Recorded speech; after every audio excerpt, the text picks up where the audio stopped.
We are all going to age. Yes, even you, Miss 20-year-old. And you know, that next inevitable step that freaks most people out. But maybe there's a different definition of being ageless.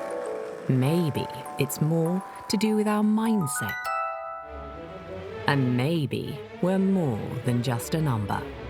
We are ageless.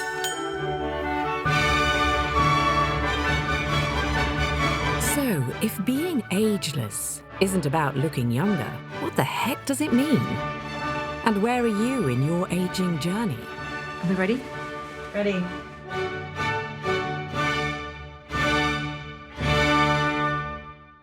Earlier on, we met Gray, who is on a mission seeking out those who are seemingly ageless.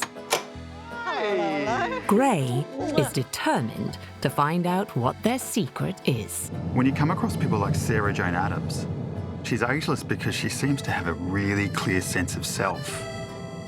And then there's Barbara Walker. She is every bit an outback warrior. She lives in one of the most hostile places on Earth. Her dedication to conserving and preserving her land has really become her mission. What's so inspiring about the people that I'm so fortunate to meet is they're all living their absolute best lives every day. You can just feel it.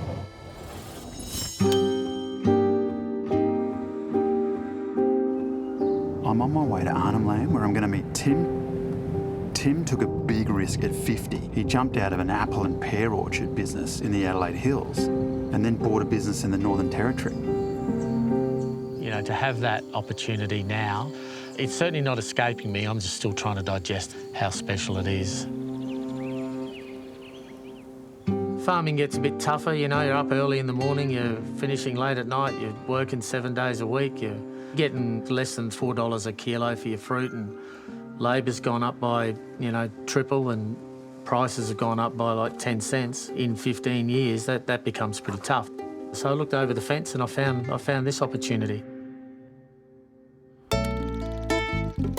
I went to school growing up with all cultures in Northern Territory in Darwin. It didn't dawn on me until I was in my mid-40s, I suppose, that I was lucky, I was fortunate, especially when it comes to Indigenous people, that I went to school with them, I played football. So you just knocked about as blokes, and it wasn't something that you thought about. I had that realisation that Aussies don't talk to Aboriginal people. He's not what you would think. He is a rugged, quintessential Aussie bloke who is living a really, really unique mission. Yeah, I'm super excited to learn more. 26th of August 2019, we got the business. I ended up on a plane, flew up here. How do you come into an industry that you'd never worked in really before? I was interested in the permit, the access to Arnhem Land, and then I thought it would blossom from there. It was a pretty quick learning curve. Started selling seats and it was going quite well actually. I was getting a bit excited, you know. I remember getting ready to get on the plane to come here up to Darwin from Adelaide, and we get this phone call and someone's wanting to book. I've never taken a booking before. So now I had to figure out, how do I take a booking? How do I organise that? I'm about to catch a plane. So all this landscape here in a decent wet season is underwater for several months of each year. So the only way in or out is either by boat or by plane.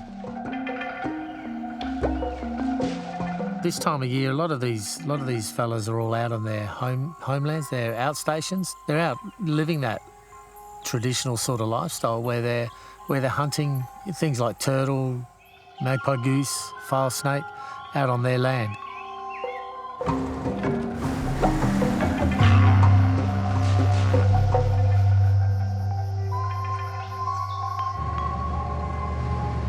I wake up in the morning, get everything together, 4 a.m, get out of the shed by 4:45, then I'll meet the first people.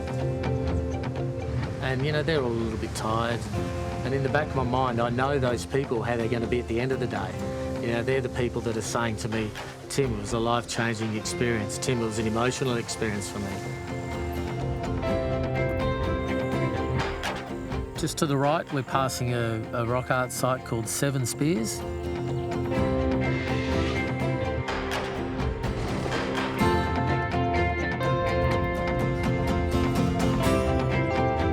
Red Lily Lagoon just down the front here.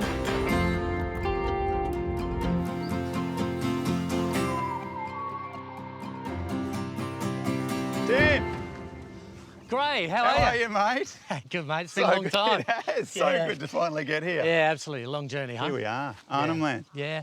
I've been in touch with Alfred this morning. Great. He's pretty keen to catch up. Let's do it.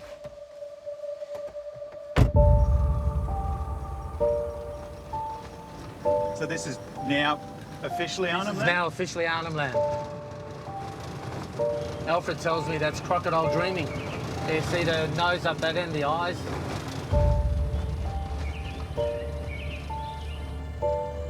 It's Aboriginal land, so not everyone comes in here, you know. Yeah. There's no big buses in here.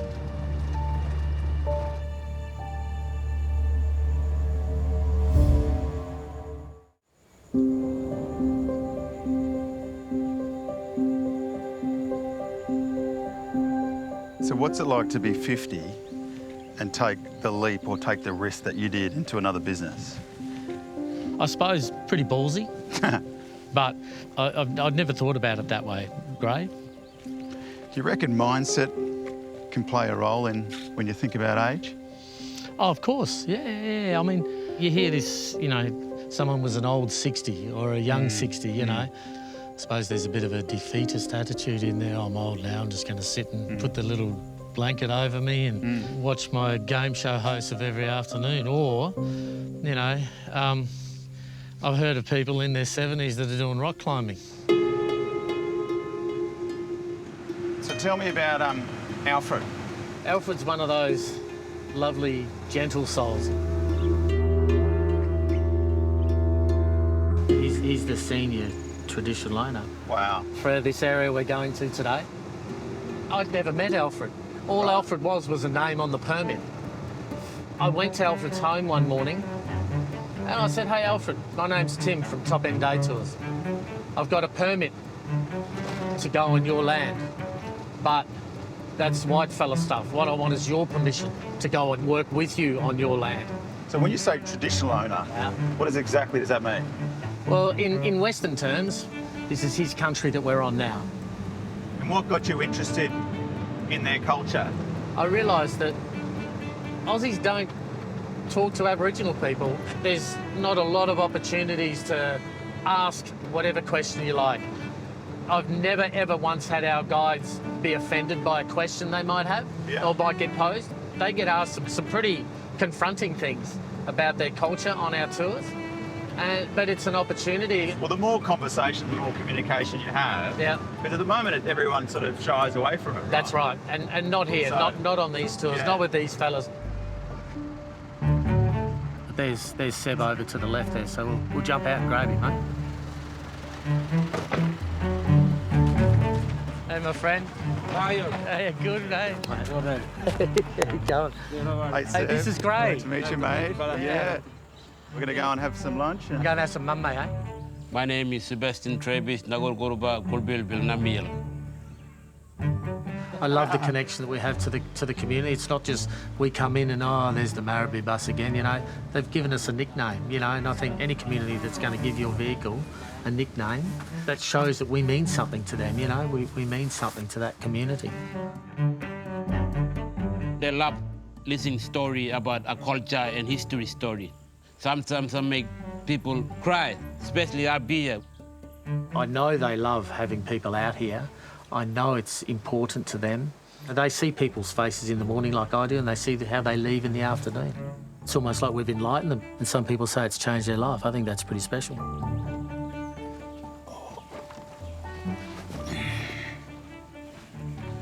So what's this? This is where they saw from the coast coming in. How long ago? Like 100 years? 100, Yeah. 100. And Yeah. and do they do this to teach the younger one? The youngest one, yeah. I love spending time with them. They're a grounding. They see things so different to how we see them. Their culture is so much more complex than ours. It's so deep and so spiritual. I see Seb sitting on a rock, our butterfly will come out. He's not just looking at a pretty butterfly, he's looking. I said, what's up, Seb? He says, oh, it's telling me something. They read the landscape different than we do. What's this? See that's it's a grinding hole. It's perfectly round. They was using this stuff for grinding red ochre or sometimes the water chestnut, make it, grind it to make just a damper, like just for feed their families and kids. Is there anything interesting you find about our culture? No? No. No? Nothing strange? No. Ah. I love it. I love it. You got everything you need. Yeah. Yeah. All right, let's get down the mountain, mate. Indigenous people, they come and check all the time up here. Sorry. Thanks, mate. Thank you. Thank you for having me. You're welcome in Arnhem Land. Incredible. Friend. Oh, thank you. Oh, mate. Lord. Thank you. You're Ma. welcome. Gamak. Kamak. Gamak. All good. Bobo. Bobo.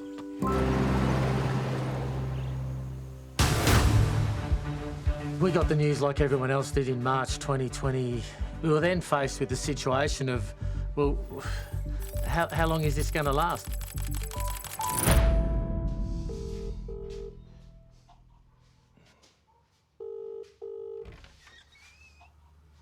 Hello. Hey, March, how you going? Morning. Yeah, good. Hey. You're touring today? Yeah, we're touring today, Yeah. but it's Yeah. we've had a couple more cancellations with COVID.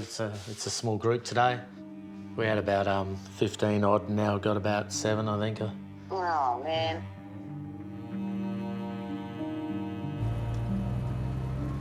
Back then, no one knew what COVID was going to do to anyone, let alone Indigenous health. And I didn't want to be the one that was bringing in COVID into the community, but I still needed to trade. We'd only acquired the business, literally, I think we traded for something like 6 weeks. Ended the 2019 season, all fired up, ready to go. And it all dried up overnight.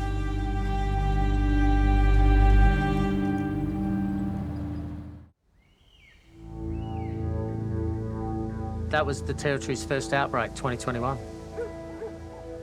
Then New South Wales, Victoria, they locked down. It all dried up overnight. There just weren't the numbers, so we had to close down.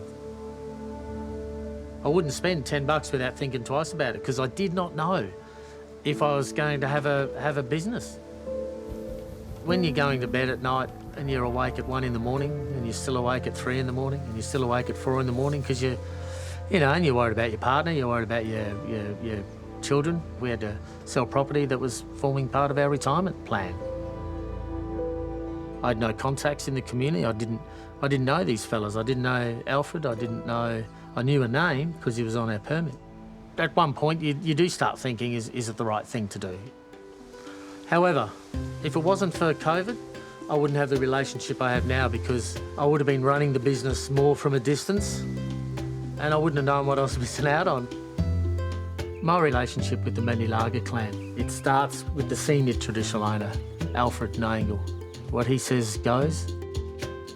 I tell stories about the country and my people as I would like to share to everyone, the whole Australia. Tim just like a brother, so yeah.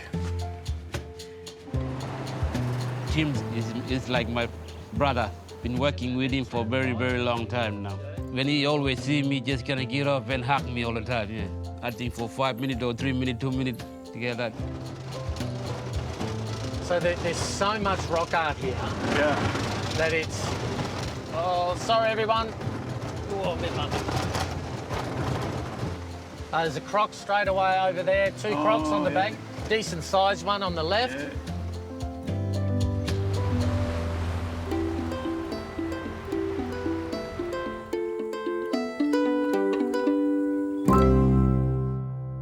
You can see in this sort of culture how it brings the spiritualness out of people, you know, and I suppose I'm not a real spiritual kind of person, but I've connected in some way that I think they're more in tune, and which brings me back to being more in tune with our environment. So they've definitely changed you, haven't they? There's no two ways about that. Yeah, I'm a different person. So you're a pretty rugged sort of a fella. Am I? I don't know. What gets you emotional? I I cried all sorts of stuff. You know, I'm one of those sort of blokes that, you know, absolutely have a tear. Seeing these fellas sit down on the sand there, you know, teaching the youngsters, you know, I get emotional because there's a lot of Aboriginal people that can't experience that in Australia. But I'm proud that my friends up here can. And I think we should rejoice in that because that hasn't been allowed to happen enough. When they start speaking language and you're up Jacob Sand area, Old Man Hand, that brings me to tears. I love that they're able to speak their culture and their country strong.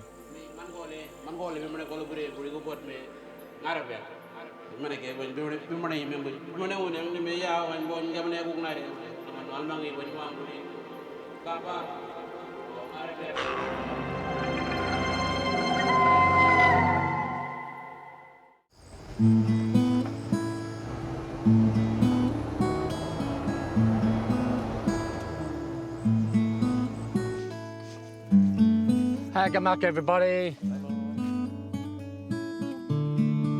I've been so lucky to have that close relationship, good friendships for life. It's like a family. We do some fishing? Yeah, I've Any got fish some out rods. here? I've got some rods. I've got some rods. Give it a try. Just don't get too close, right? Yeah. What I love about your culture is how you treat the elderly. It seems everyone who's older is quite revered. Can I ask how old you are, Alfred? 60? Okay. Are you proud to bring people out here? Yes. I like to share. Yeah, that's nice. Everything here, it's really important for us. Birds, animals, country itself, and the like country. this way we can find our food. So we're hunting for lots of food and... We don't buy things in the supermarket. But we come here, get it for free. It's fresh. Yeah, fresh. I'll give you a hand up.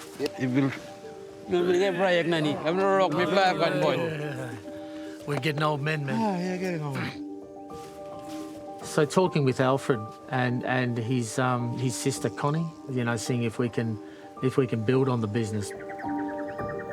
We're chatting at the moment about maybe doing a 3, 4 or 5 day tour where no men allowed. Dalluk tours, or Dalluk is, in the local language, an Aboriginal woman. Women have got a strong, powerful story, different story to tell. I can't tell you about a lot of the content of it because I'm a bloke. I'm going to have one more go. Yep. Fingers crossed. What do you reckon, Seb? He's going to do any good or what? Probably maybe one more.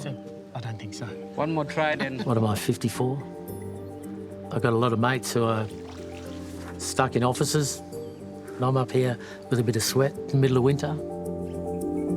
When you think about what you're doing, you found your passion, but you're still infinitely curious. Yeah, of course.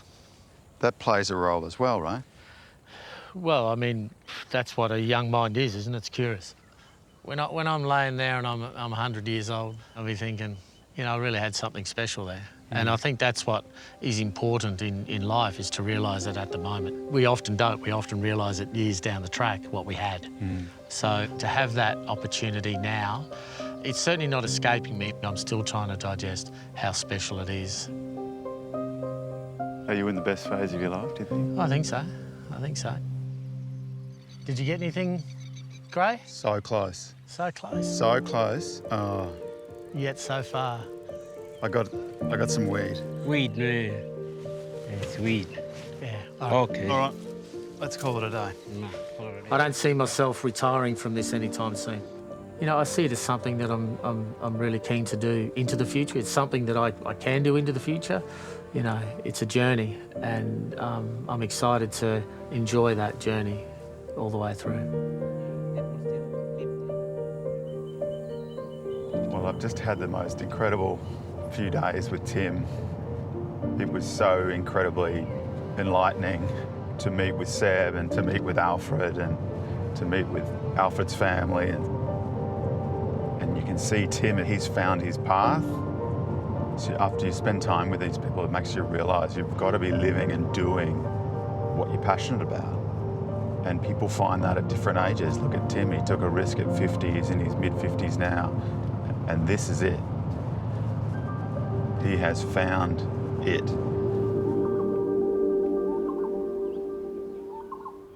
Next episode, we meet those who dare to take a leap into the unknown.